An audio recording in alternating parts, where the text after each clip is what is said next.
Welcome everyone to Sinai Temple. It's an honor to have everyone here to continue our celebration of Yom Ha'atzmaut, Israel's 75th birthday. We are having a whole week of celebration, and we are so thrilled and honored to welcome back our dear friends, the members of the Los Angeles Zimriyah Chorale. We are so happy to have them here today.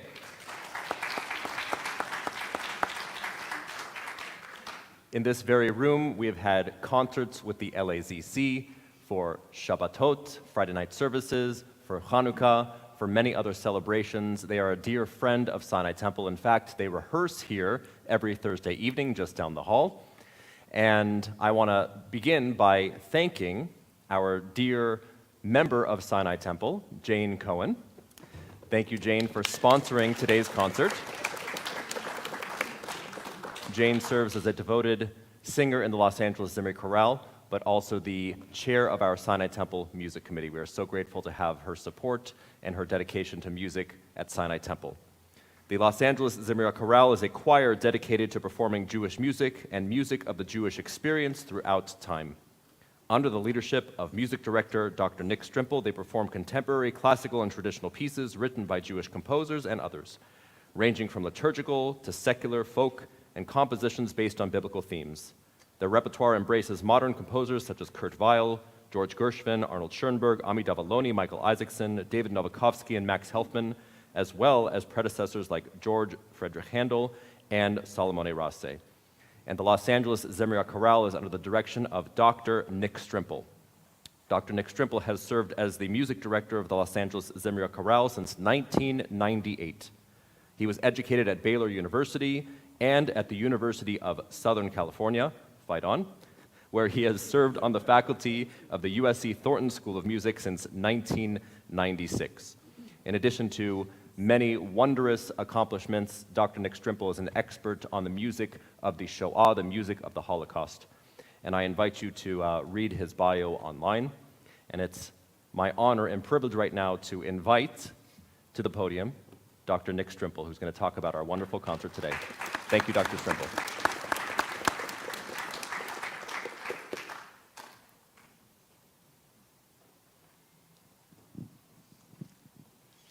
It's good to be here, and certainly glad that you're here.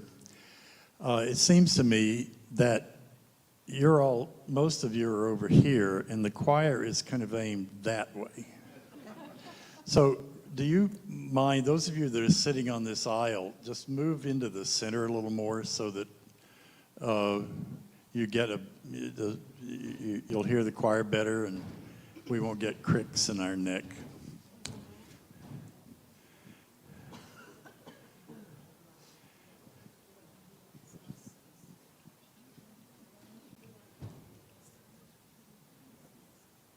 Thank you.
Thank you.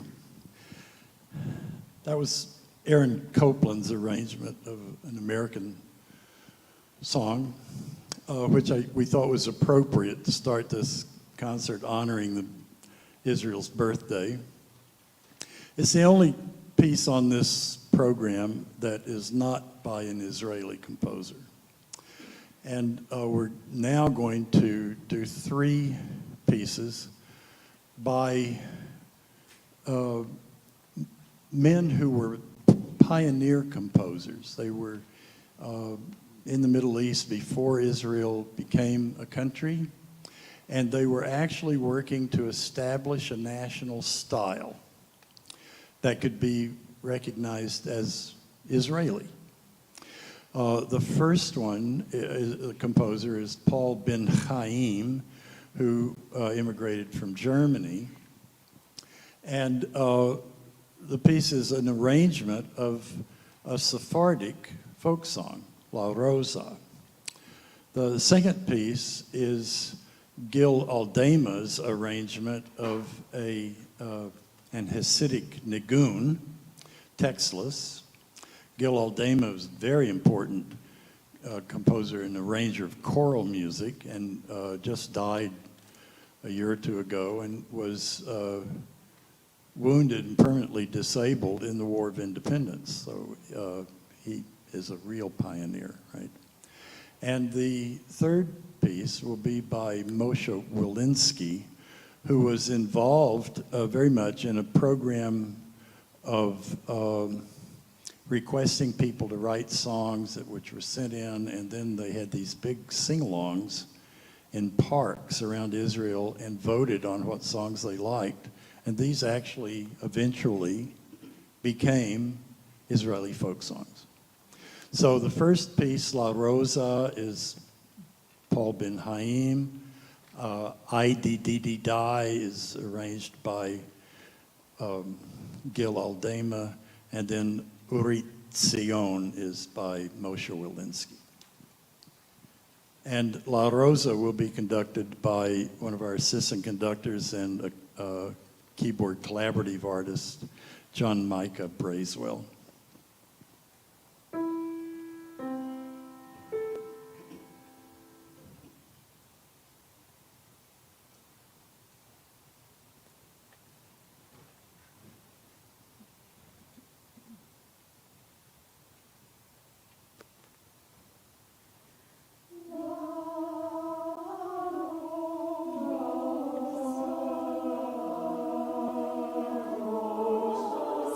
Say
Thank you.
So Wednesday is Israel Independence Day, but this last week was Yom HaShoah.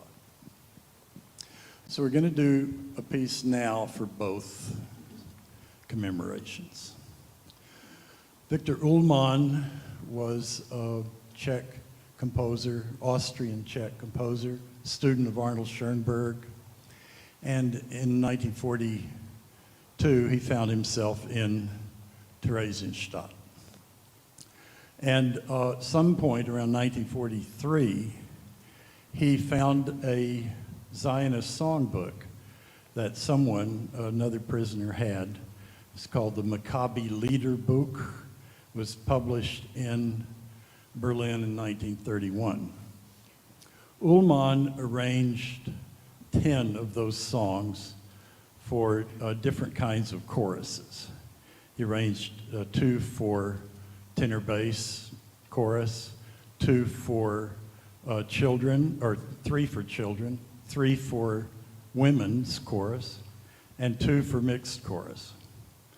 One of them is a song called, at that time, it was called Anu Olim Arza, We Will Go Up to the Land. Now in Israel, it's sung Anu Banu Arza, We Have Come. So we will sing this now, and it's designed to start out slowly and get faster, and then it repeats. So we will sing Anu Olim the first time through, and Anu Banu the second time through.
And now we're going to do 3 pieces, I think,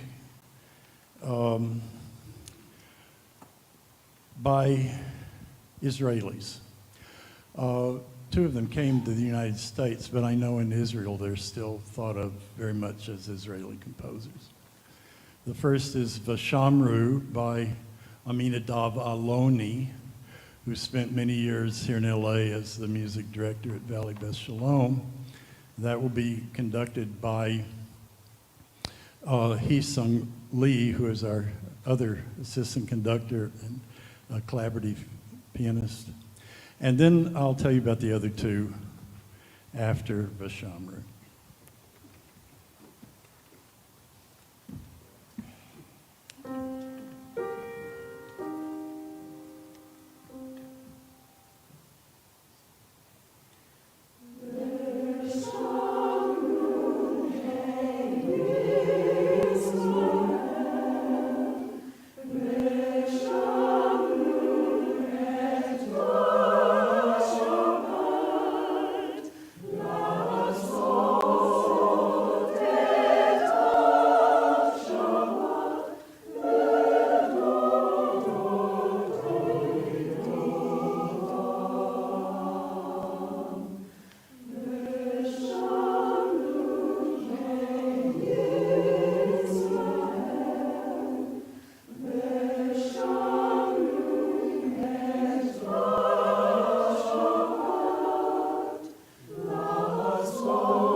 In 1998,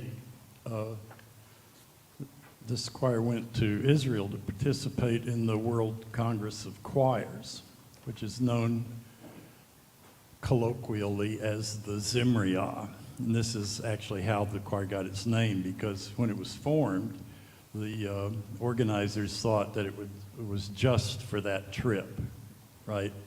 So much for planning, right? 25 years later, and then we're still around. We were assigned to participate in a workshop of new Israeli music that was conducted by Mikhail Shani, who is the music director of the Tel Aviv Chamber Choir. And the piece you're about to hear was one of the pieces that we had to learn. Tell them I'm not home. This piece was thoroughly hated by the singers. They hated it. But we had to do it because it was assigned to us. And the problem was this opening interval. Can you play the D to the A flat? Right? And this is Shiru Ladonai, Psalm 96.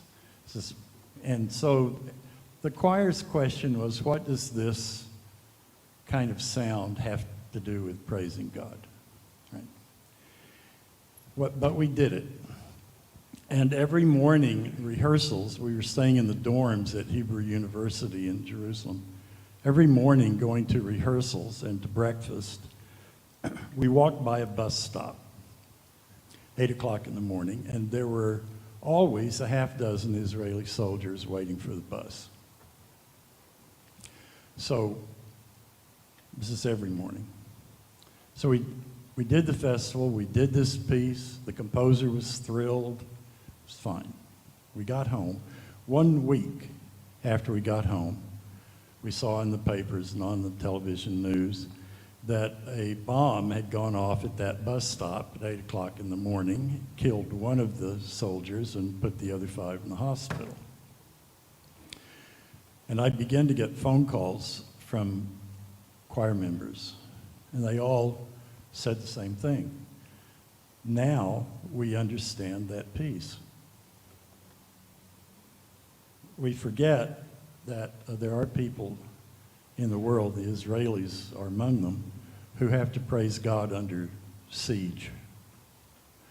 So it's been part of our repertoire ever since, because now we understand where it came from.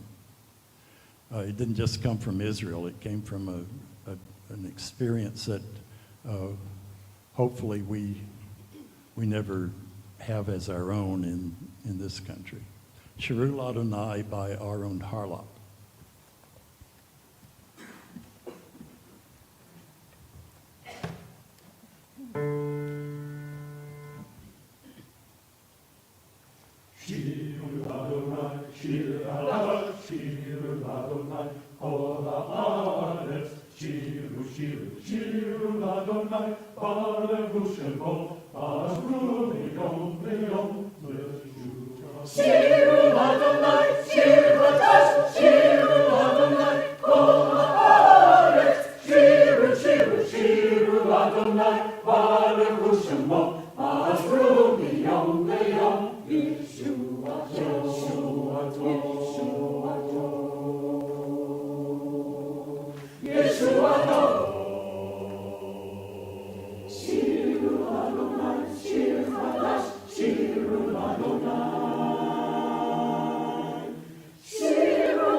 Thank you.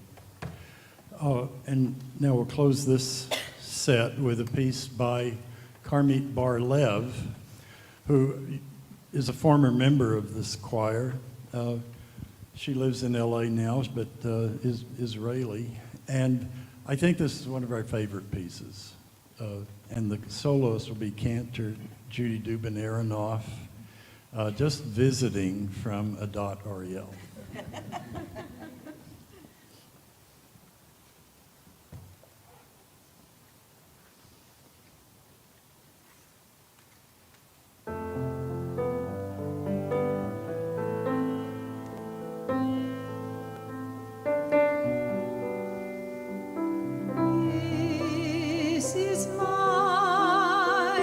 My resting place, and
when Israel was a new country, there was a lot of music, and even prior to this, during the 20s and 30s, 1940s, a lot of music was written about the value of work, pulling together, creating a country. And Hanuk Jacoby was another of the pioneer composers, and he wrote a cantata for tenor solo. And Cantor Feldman will be our soloist today, and choir. It's called The Day Will Come in English. And I want to just read you a little bit of the English text so you get a feeling of what the early Israeli, 20th century Israelis, the people with a new country, how they thought about working together. The day is coming when your sons and daughters dream, and a deep dream it will be. Then they will come and seek a meaning for their dream in the land of their fathers. With the strength of their souls and the strength in their hands, they will seek it and dig for it in the hidmost places. Seeking for it, they will perform all manner of work. They will, in field and lofty mead and vineyard, they will renew the face of the earth and give life a new semblance as they seek it. Then Israel will blossom again. Then they will rise and live. Then they will be a people. The Day Will Come by Hanuk Jacoby.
Yeah.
again, a big round of applause. Thank you to the Los Angeles Zimriyah Chorale. Thank you so much for being here today. And thank you, Dr. Nick Strimple, for your wisdom and for your kindness. We hope to see you again soon. Thank you so much for joining us.